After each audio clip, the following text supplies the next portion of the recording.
going on, Jerome's? So the Minnesota Vikings enter a very interesting offseason when it comes to the salary cap. There's lots of mouths to feed, as well as the Vikings should and could be players in free agency as well. But, you know, the salary cap is always this thing. And, of course, as we say here, cap of the mouth, because it's very fungible.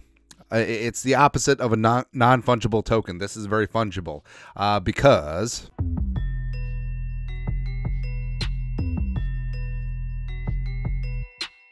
Also, do you know that there was a Spielman one from back in the day?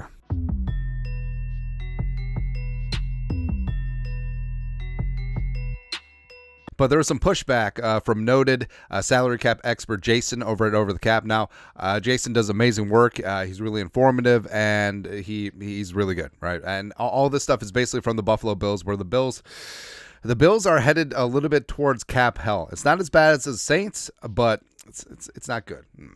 So Jason, here's what he said. Here's the thing with the cap is fake stuff. And I took that personally. Short-term, nobody is impacted by the salary cap. It's easy to manipulate, and everyone can get under the cap. The problem is long-term for a team. When you keep pushing, push it real good, and pushing, eventually you get to one of two paths. Either you have to completely tear things down and rebuild around some new young pieces. This would be like the Packers, Bears, etc. type situations right now. Or you get really old and are forced to keep the same players and often lose free agents you want to keep and wind up trying to find cheaper players in free agency to fill those spots. This is the Saints right now. What the Falcons were at the end of the Ryan Jones, etc. Eventually, this leads to a teardown as well. Atlanta went through it, so did Chicago. Just takes years to get there.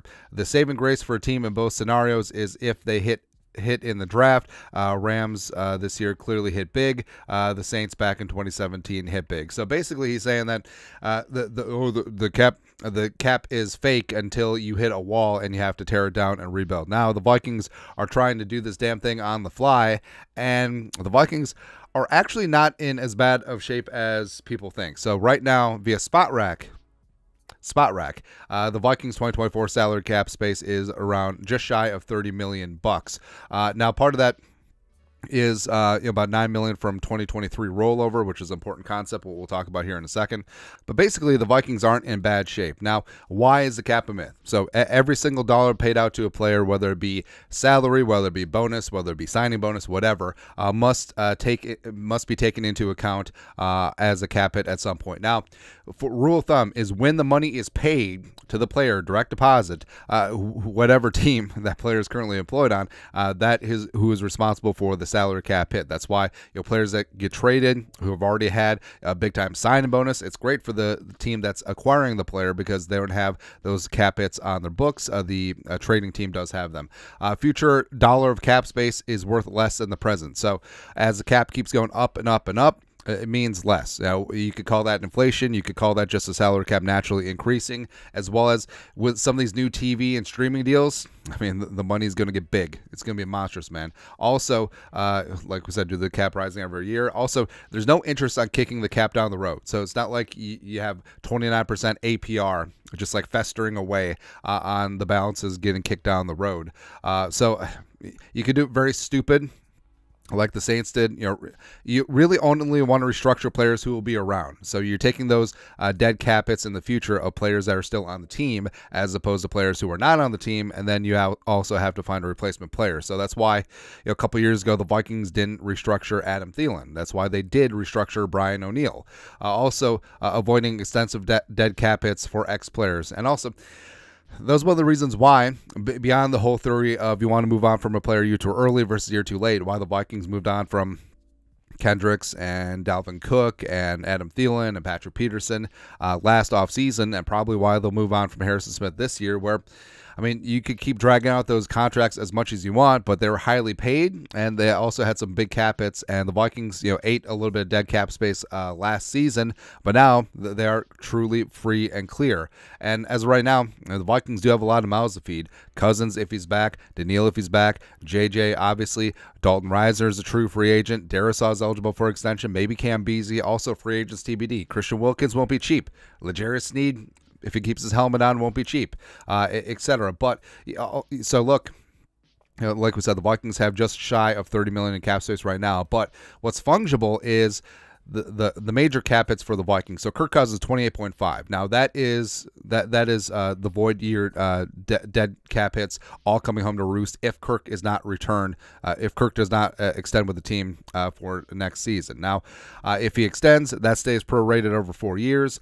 Same thing to a degree with Danielle Hunter, just shy of $15 million as his cap hit. And there's also some other big time numbers that can be fungied. So Justin Jefferson has a $19.743 million cap hit in 2024. That's his 5th-year option. Now, if he extends, ideally you can lower that cap number pretty significantly, just like what they did with Hockenson last offseason. Hockenson is due a $9.9 million base salary. He could be restructured. Brian O'Neill's due a $14.4 million. He could be restructured. Harrison Smith has a $19.215 million cap hit.